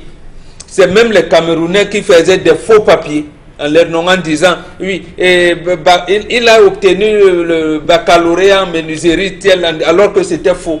Et c'est devenaient même les patrons dans ces entreprises d'exploitation forestière. Ils ont fait des trucs et encadrés par le gouvernement. Tout le monde le sait. Maintenant, même Joseph Pulitzer, le prix Pulitzer en journalisme, c'est le plus grand prix. Pulitzer est arrivé aux États-Unis de manière clandestine. Arrivé au bord de la mer, il a même plongé et c'était en période d'hiver. Donc, ces mouvements existent depuis longtemps. Mais moi, je souhaite même que les Africains aillent envahir l'Occident. En réalité. Je souhaite que les Africains, parce que dans 50 ans, le noir va reprendre sa place qu'il n'aurait pas dû perdre au monde. Il faut les envahir. On ne peut pas expliquer que l'Afrique est... Nous avons nos richesses ici. Je vous en prie. Je voulais dire que justement, je vais rebondir tout comme vous, Maman Bengan. L'Afrique a toutes les richesses aujourd'hui. On a des richesses sous-sol, le bois, etc. Mais on n'a pas la possibilité en tant qu'Africains d'en profiter. Prenons le cas du Cameroun qui est le nôtre. Essayons justement de voir les richesses que regorge ce pays. Et quelle est la situation du citoyen camerounais? Qui exploite le sous-sol camerounais? Qui s'en occupe véritablement? Non. Pourquoi les Camerounais sont-ils dans une telle misère? L'Européen, si vous voulez... Moi, je pose la question autrement. Si on avait laissé les Nkrumah, les Lumumba, les Sankara, les Moumié et tout diriger le pays, on n'aurait pas été là. On a coupé leur tête pour partir des gens qui perpétuent le comptoir colonial. Il faut donc que les Africains continuent à aller envahir l'Europe. Oui, donc dans ce cas, le combat est à tous les niveaux. On se bat contre les dictateurs qui nous empêchent de nous émerger. On se bat contre ces présidents des pays occidentaux. Il faut les perpétuer. C'est à tous les niveaux qu'on doit mener le combat. Justement, s'il y a possible, vous ne pouvez même pas discuter un Wolvos avec un blanc. Même s'il va nous pied le Wolvos, il va aller chez le blanc. Bon. Vous avez bien compris. Non, je ne dis pas que c'est ça. Je prends seulement ce cas-là. Non, c'est très sérieux. Il faudrait que ces gens, comme l'a dit Charles Hamel, j'ai peur qu'ils puissent se transformer même en abeilles. Parce que les abeilles, oui, ces gens qui viennent, ils peuvent se transformer en abeilles et vont envahir les champs ici. Parce que vous ne pouvez pas vous promener à quoi le dimanche. Vous serez agressé et la police sait qu'il y a des agresseurs à quoi? C'est ce que vous appelez les enfants de la rue, alors que la rue n'accouche pas. Il n'y a pas une maternité. Je ne sais pas si vous avez des gynécologues qui assistent la rue lorsqu'elle va accoucher. Merci. Allez, un autre sujet, Karine, qui a retenu votre attention. Oui, une entreprise spécialisée dans l'achat et la vente des actions appelées Africa Live a dissimulé de l'argent des Camerounais qui ont investi notamment pour multiplier leur fortune. Ils sont plus d'une centaine à avoir investi de 300 000 à 6 millions de francs CFA depuis près d'un an ici à Douala et ils sont dépités, désespérés. Les portes de l'entreprise sont fermées. La plupart des personnes qu'on retrouvait à l'intérieur ont disparu de la nature et les Camerounais qui sont donc plus que leurs yeux pour pleurer. On va écouter. Vous voulez qu'on écoute peut-être? Non. Justement, ils vont écouter ça aux 12h. Ah ok, merci beaucoup Karine. Et on est revenu avec le phénomène Milda, on a le sentiment amener les Camerounais à investir de l'argent dans des microfinances avec des promesses fallacieuses, jamais respectées. Dominique Audrey, on vous a entendu à l'entame de l'émission dire c'est bien fait pour cela. Pourquoi le dites-vous? Parce que c'est bien fait. S'ils pouvaient même investir un peu plus, ce serait mieux. Ce serait bon qu'ils investissent. Peut-être là, ils vont comprendre qu'il n'y a pas un arbre où l'argent tombe. J'ai entendu parler d'une société qui investissait dans le pétrole. Vous ne pouvez pas prendre de votre argent durement acquis. Vous prenez, vous mettez dans une structure sans prendre la peine de vérifier qui est le promoteur de l'entreprise. Quelles sont les entreprises avec lesquelles cette fameuse entreprise travaille. Vous prenez simplement des millions et vous donnez comme ça. Simplement parce qu'on vous a dit, tu mets 3 millions ou si tu mets 6 millions, tu auras 12 millions. Non, c'est trop facile. C'est trop facile. Et malheureusement, on m'insultera certainement ensuite, c'est pas grave. Malheureusement, beaucoup de Camerounais aujourd'hui aiment verser dans ça. La facilité. On te dit, non, donne 5 000, tu auras 15 000 après. On prend 5 000, on donne. Ça commence doucement. Sauf que les gens ne savent pas. Au premier contact, on vous demande 10 000. Et après, on vous donne ce qu'on vous a promis. Et au fur et à mesure, vous vous dites, hey, si je mets même 3 millions, ce sera beaucoup comme quand j'ai donné 10 000. Sauf que la pyramide s'écroule quand on arrête d'avoir des gens qui s'inscrivent. Quand on arrête d'avoir des gens qui s'inscrivent, ça s'écroule. Et ils ne pourront plus rien vous donner parce que personne n'investit plus. Donc, comme je vous ai dit précédemment, moi j'ai été même surprise que... Non, je ne le dirai pas. Moi, ça ne me fait rien, hein, vraiment. Honnêtement, ça ne me fait rien. Si on peut aller comme ça, des chèques de vol d'argent en vol d'argent, encore et encore, et que les gens arrêtent ça, ce sera une bonne chose. Mais peut-être que les gens prendront conscience. Oui. Parce qu'on ne peut pas s'émouvoir, on ne peut pas s'émouvoir devant ça. On ne peut pas s'émouvoir qu'ils pleurent, qu'il n'y ait pas d'argent. On a quand même vu des parents, Karine, des mamans, on a vu des mamans qui disent avoir investi 5 millions et attendaient 90 millions. Il fallait investir cet argent dans qui ont fait beaucoup d'investissements. Il y en a qui disent que c'est l'argent de la Réunion. Vous appelez ça investissement? Mais ils disent que c'est l'investissement, ça devait être investissement. C'est eux qui appellent ça investissement, oui, monsieur Mbacké. Mbacké. 500 000 pour que votre argent fasse quoi? Peut-être que l'argent a les pieds et les mains pour travailler. Non, on va être sérieux. Non, avoir ça, c'est minimiser. Forcément, c'est des actions qu'on a portées au niveau de la microfinance. On savait effectivement que est-ce qu'on vous a dit que c'était une microfinance? C'est pas une microfinance, c'est comme Ida. On met, ça se multiplie. D'accord, on met de l'argent et avec cet argent, justement, on le fait fructifier. Les revenus, justement, on le reverse en fonction justement de vos actions. Quand vous décidez d'entrer dans le trading, vous avez deux choix. Vous connaissez les deux issues. Soit les actions cotées en bourse marchent, vous avez un boom, soit vous perdez tout. Il faut qu'il le sache. Vous perdez tout. Il n'y a pas de 36 solutions. Est-ce qu'il a fait un mauvais placement avec votre argent? Je prends votre argent pour faire un placement quelque part. Est-ce que je fais un mauvais placement? Est-ce que vous savez que je devais faire un placement? Non. Est-ce que je vous consulte pour faire le placement? Non. Je n'ai besoin que d'une seule chose, votre argent. C'est tout. Tout, bon, ton père ne vit qu'au dépend de celui qui le... Vous me donnez, je prends, je vais faire le placement. Ça paye, je viens dire que ça a payé. Tes 500 000, on donné 600 000. Ça paye, ça a payé. Je vous dis que ça peut venir récupérer. Le jour où je fais l'investissement, parce que là on parle de plus de 400 millions de francs CFA. Ils sont entrés en nature avec 400 millions de francs CFA. À l'intérieur, je menais des enquêtes là-dessus. Monsieur Michel Ngachou, vous savez des femmes qui ont mené leurs hommes, leurs maris. Le mari vient dire que chérie, on teste, elle dit oui. Il dit que bon, je mets 1 million. L'homme met 1 million. La femme contourne, elle vient derrière, elle met 6. Donc, depuis que l'affaire s'est déclenchée, même pour tousser à la tort. Certains couples, certains partenaires, c'est quatre pour pleurer. Parce que chacun ne connaît pas le montant. Je vous dis, je connais un couple. Je parle comme ça d'histoire d'un couple où l'homme a mis 1 million. La femme a contourné les bâtiments 6. Depuis que ça a déclenché, elle pleure seulement dans la voiture quand elle va au bureau. Elle ne peut pas pleurer à la maison. Parce que si elle commence, elle sait que son mari va la tuer. Donc c'est ce qu'on soulevait là comme problème. Donc les Camerounais aiment la facilité, une facilité à nul autre pareil. Parce qu'on a mis devant nous que des fonctionnaires corrompus, des fonctionnaires riches. Vous allez à Yaoundé, monsieur Michel Ngachou. Vous voyez un jeune gars sorti de l'école qui est fonctionnaire dans un ministère. La voiture qui garde, ce n'est pas la voiture de service, c'est sa voiture. Ce qu'il mange et ce qu'il boit, on les voit dans l'hôtel spécial de Yaoundé, là, monsieur Michel. Ce n'est pas qu'à Yaoundé, même ici à Douala. Yaoundé, c'est un phénomène. Vous entrez dans la boîte de nuit de cet hôtel-là, monsieur Michel Ngachou. Vous voyez ce que ce gars boit entre 20h et minuit. Vous dites que, mon Dieu, je suis venu accompagner les gens. Vous allez dans les salles de jeu à Yaoundé, c'est des fonctionnaires. Ouais. C'est des fonctionnaires des salles de public créés par le président de la République. C'est lui le patron des fonctionnaires. Vous voyez un fonctionnaire qui arrive, il prend l'argent, il donne. On lui amène 4 ou 6 seaux de jetons. On pose à côté de lui. Il ne regarde même pas. Il envoie la main, il veut prendre ça. Il envoie la main, il prend. Dès que le seau finit, on vient, on change le seau. Voilà ce qu'on a créé. Le Camerounais, l'homme d'Akina s'est dit que comment je peux faire pour aussi arriver là. On lui dit que non, il y a moyen. Toi aussi, tu peux devenir comme lui. Viens faire le trading, viens faire le positionnement, le placement. Voilà ça. Regardez ce que Milda a fait. Regardez là, on est arrivé avec Milda. On n'a pas pris la conséquence. Comment une structure peut évoluer dans un pays pendant plus de 3 ans?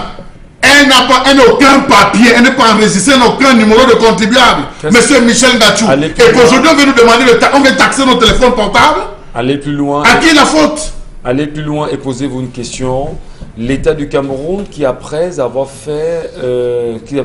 récupéré un bon montant de cette MIDA, aujourd'hui, est-ce que les Camerounais se reconnaissent dans les restitutions de 9 milliards collectés? Monsieur Michel Ngachou, vous allez loin. Ici à quoi? Vous avez des douaniers qui tous les vendredis font une tontine de 5 millions. Ce n'est pas avec les chèques sans liquide. Ils travaillent quoi de lundi à vendredi pour venir faire la tontine de 5 millions. Mais c'est ça, non, monsieur Michel Ngachou. Disons les vérités, qu'on sache. Tous les vendredis se réunissent. Quand ils s'asseyent, c'est 5 millions liquides. Non, mais il faut dire des vérités. Ce n'est pas une question de dévoiler les secrets. Vous êtes serveuse dans un tel snack bar où vous voyez les gars tous les jours venir claquer 5 millions avec les petites qui attendent dehors. Bon, quand on finit de fonder la petite qui vient, tu voulais acheter même quoi? Quelle marque de voiture? C'est moi qui ai bouffé la tontine aujourd'hui. Aussi facilement. C'est comme ça que les sectes vont s'ouvrir. Ouais. C'est comme ça que dès qu'on va dire ici, là, tu peux devenir ici. Mais c'est ça. C'est ce que nous devons condamner au Cameroun. Arrêtons ça. Lorsque vous voyez, il faut dénoncer. Très bien. Madame, monsieur, le temps, bien sûr, de marquer une pause. Nous rappelons simplement que le Cameroun connaît non seulement quelques ennuis aujourd'hui, et nous parlions à l'instant de l'école de l'ENAM, bien évidemment, et Joseph Lé et Sumbu Angola dos au mur. Qu'est-ce qui se passe véritablement entre le ministre de la fonction publique et de la réforme administrative, le directeur de l'ENAM, qui essaie d'organiser une opération de sauvetage aujourd'hui, qui veut justement blanchir qui finalement? Vous avez entendu cette histoire, Charles Mbachou, qui fait grand bruit. Vous allez écouter le ministre de la fonction publique et de la réforme administrative dans une sortie lapidaire, mais qui est très très mal perçue par les Camerounais. Monsieur Michel Ngachou, c'est comme ça. Il n'y a aucun crime parfait. Il y a toujours des traces qu'on laisse.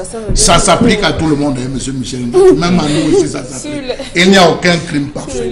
Vous avez vu, pour celui qui est criminel. On oublie toujours la on laisse toujours les traces de pas, ou bien un bout de peau. Après la publication, lorsque ce Yaya Ahmad doit faire la première sortie, 90-93. Moi qui ai déposé, j'ai déposé pour 90. Celui qui a passé est passé avec 93. Et c'est avec la naissance, date de naissance, en 93, ce n'était pas une erreur. Tout le tapage qui a été fait tout autour, le ministre de la fonction publique a voulu faire une sortie. Il a même préparé un point de presse À ce moment, il a dit non, c'est prématuré, arrête. Il s'est ravisé, il a attendu. Sauf qu'il ne s'attendait pas à la sortie de l'association 10 millions. Non, il y a un point de presse aujourd'hui. Hein. Non, il ne s'attendait pas à la sortie de l'association 10 millions des nordistes qui a posé la question de quota. À la réaction, donc, à l'association de la réaction dont vous faites allusion tout à l'heure, où il a été excessivement méprisant vis-à-vis des ressortissants du Nord, en disant que s'ils n'ont pas obtenu, parce qu'il faut avoir 2 notes, 10 sur 20 et 12 sur 20. Et s'ils n'ont pas été admis, ça suppose qu'ils n'ont pas atteint cela. Or, lorsqu'on arrive au niveau des listes additives, les listes en attente, M. Michel Gachou, il se trouve qu'il y a des ressortissants de Nord, comme plusieurs, dont on pouvait prendre et qu'on remplace pour atteindre le quota, M. Michel Gachou. Donc, à ce niveau, ça ne s'excusait pas. On s'est donc retrouvé à ceci que ça a créé une sorte d'implosion où les caciques du pouvoir ressortissant de ces zones n'ont pas accepté. Les pressions ont commencé à faire les questions qui s'expliquent. Mais est-ce qu'il trouvera le ton? Est-ce qu'il trouvera le temps adéquat pour pouvoir justifier cela? Première question. Entre autres, on est allé jusqu'à on est allé jusqu'à indexer nommément l'individu qui percevait l'argent. 3,5 millions. Oui, avec les photos. Avec son centre, son groupe de formation et de préparation qui persévère, il est allé jusqu'à faire un droit de réponse sur notre chaîne de télévision. Ce monsieur allait faire. Dans ce droit de réponse, il y a encore des contre-vérités qu'il a données à ce niveau. Donc cette sortie est plus que utile. Espérons donc que le ministre ne va pas encore se fourvoyer en traitant les autres de compte. Je vais vous rappeler justement que le ministre a il y a une conférence de presse qui est prévue aujourd'hui. Et dans l'invitation du ministre, il martèle bien uniquement les médias qui sont invités. Pourquoi sélectionner des médias? Pourquoi c'est sur des médias? Qui les invite? Qui sont ces journalistes qui iront là-bas aujourd'hui? On va toujours savoir ce qui sera dit là-bas. Voilà. Même si c'est... Non, le ministre dit avoir des documents aujourd'hui. Le ministre a des documents, dit-il, qui va présenter aux Camerounais pour qu'ils puissent avoir la vérité. Parce que là, le poste... La position du ministre est menacée.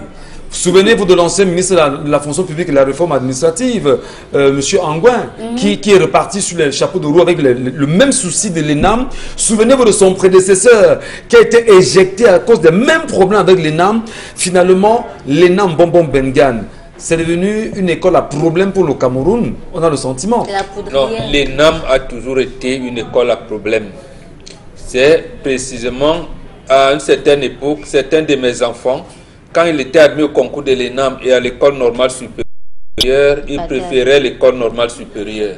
Parce que l'ENAM a été rejeté, qu'on ne vous raconte pas. C'est justement, c'est pour cette raison qu'on a voulu valoriser l'ENAM plus que le CUS, l'école nationale supérieure polytechnique d'ailleurs.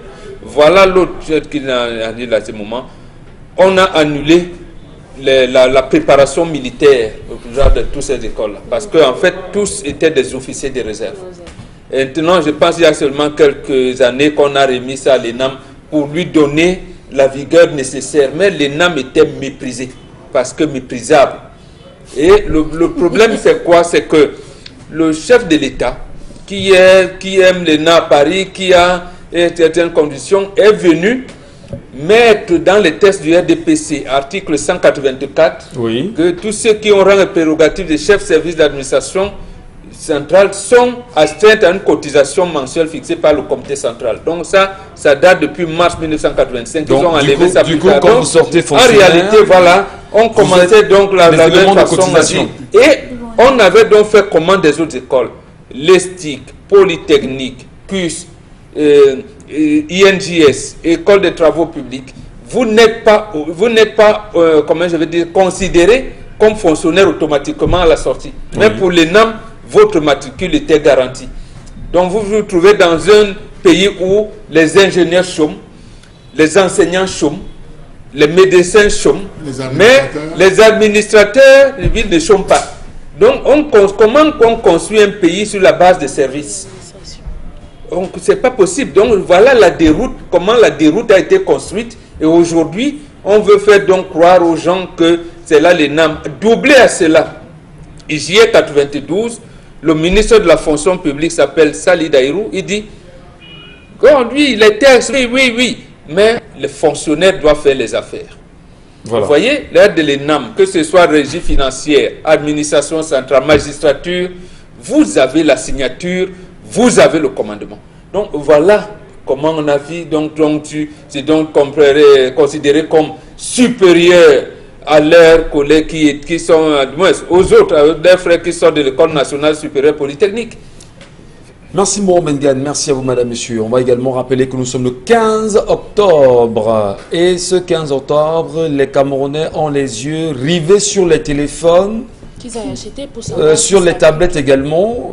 Votre téléphone, Dominique? J'en ai 6. Vous en avez 6. Pour le moment, j'ai des réserves. Non, tout ce que vous avez comme téléphone, pour le moment, aucune loi, aucune taxe ne sera appliquée. Il faut acheter des nouveaux téléphones. Si c'est allumé, si ça fonctionnait. Il faut déjà... Non, c'est allumé. Si c'est allumé, si ça fonctionnait. Ne dites pas que tout ce que vous avez... Alors, si vous avez pris un, que dès son arrivée, vous avez stocké ça, utilisé, en allumant, ça va vous faire. En tout cas, on en reparle, madame, monsieur. Allons saluer Consti Lamine qui est avec nous ce matin sur le plateau B. Consti Lamine, bonjour à vous et bienvenue. Alors bonjour Michel Gathiou, bonjour à tous les téléspectateurs et bonjour à tous les clients des magasins Sorebco. C'est encore un plaisir pour moi d'être là ce jeudi matin pour attirer l'attention de nos téléspectateurs, pour éduquer davantage ces téléspectateurs-là qui sont des téléspectateurs pas comme les autres. Alors ce matin, nous parlons encore sécurité incendie, nous parlons encore des magasins Sorebco, nous parlons encore des instincteurs de qualité supérieure. Je sais qu'on en vend un peu partout, ça je le sais. Ça, je le sais. Je sais qu'on en vend un peu partout ces instincteurs-là, mais les instincteurs présentés par Consti Lamine, du côté bien sûr des magasins Sorebco, sont des instincteurs de très très bonne qualité. C'est des instincteurs qui sont arrosés de plusieurs mois de garantie. C'est des instincteurs vraiment d'origine. C'est des instincteurs faciles à utiliser. C'est des instincteurs durables. Raison pour laquelle ce jeudi matin encore, j'attire l'attention de tous nos téléspectateurs qu'il est important d'avoir un instincteur à la maison. Oui, il est important d'avoir un extincteur à la maison. Chaque maison devrait avoir un extincteur. Le tout n'est pas de se bâtir une villa. Le tout n'est pas de se bâtir un duplex. Le tout n'est pas de se bâtir une maison. Une maison, il faudrait avoir un extincteur à la maison. Alors pourquoi devrait-on avoir un extincteur à la maison? Imaginez un seul instant, vous êtes en pleine maison, vous êtes dans la maison et un incendie surgit. On essaie on essaie où vient l'incendie.